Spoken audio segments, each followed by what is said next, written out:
You had mentioned something along the lines of rewarding a child when they're doing something good and to increase their tarbiyah. What happens? I think you mentioned this also, that if they're working only for the reward, then they're just going after the dunya. Yeah. How do you reconcile it with that? Like for a child who's doing Quran, you're just giving them something every single time. Like how do you balance it out? I think that you've been reading the book of the impossible questions to answer, Yani, today. I don't know what it is, what zone you're in today, Yani, you're killing me.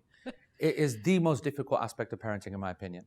In my opinion, the balance between the dependency upon instant gratification and the need to take them off instant gratification.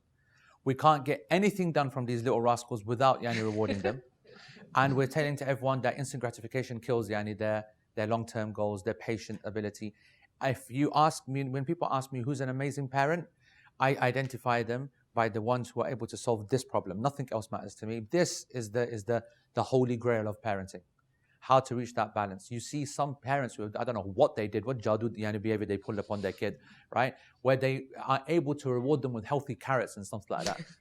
Like how on earth did that happen? Yani, that a kid memorizes Quran based on carrots, yani, okay? That's next level parenting. I am your student, okay? You know what I'm saying? You are sensei 100%.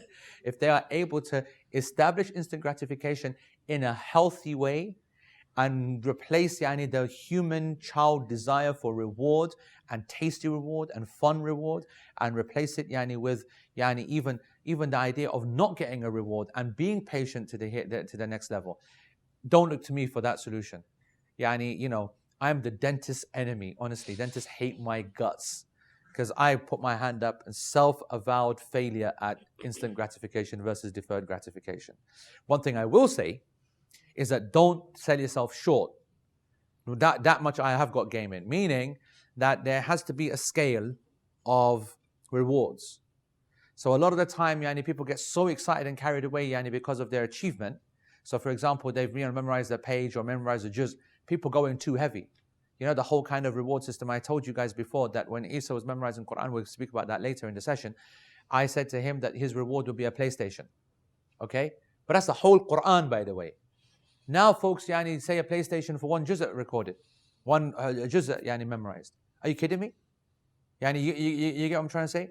If we don't have a control on this and make sure we understand, or mobile phone, for example, which is the worst present and gift to give anyone to ever, but we'll come to that in another session. But if you are following along the lines of yani, gifting folks yani, in a non-exponential or non-whatever, nonsensical, actually is the perfect word, yani, then by the time they memorize Quran, you're going to have to give them your own house or something, right? Because what else are you going to have left?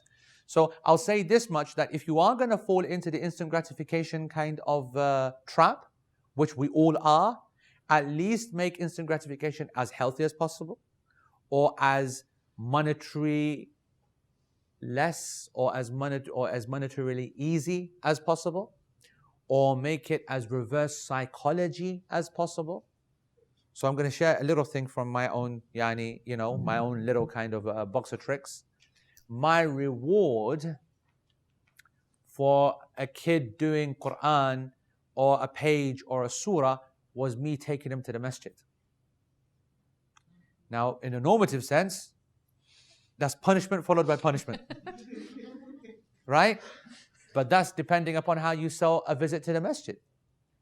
If you have got a culture in the masjid where this 7, 8, 9-year-old comes in and they're treated like a superstar, and adults are around high-fiving, how you doing, whatever, whatnot, might get a cheeky sweet, might get a cheeky fist bump, yani you feel like, yani, you know what, you're part of the gang. Remember the one thing, kids all want to be like adults, and we of course all want to be like kids again, right?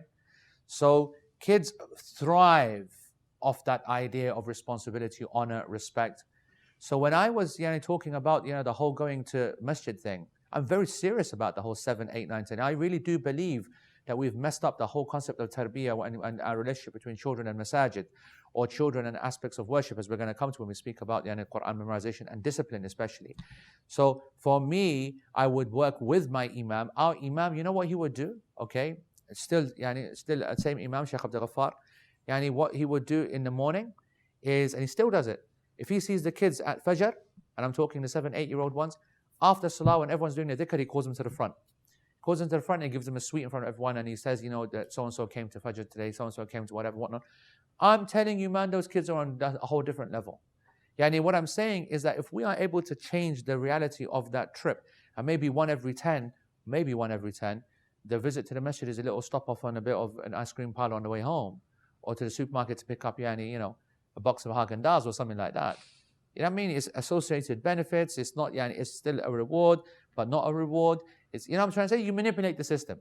But it's a tough way. It's a tough ask, to make a kid, just keep thinking deferred gratification. That's why when Sue Palmer talks about it, she's absolutely right. It's spot on. It really is. There's an open and close to registration. Click on the button and get access to your student portal before that window closes.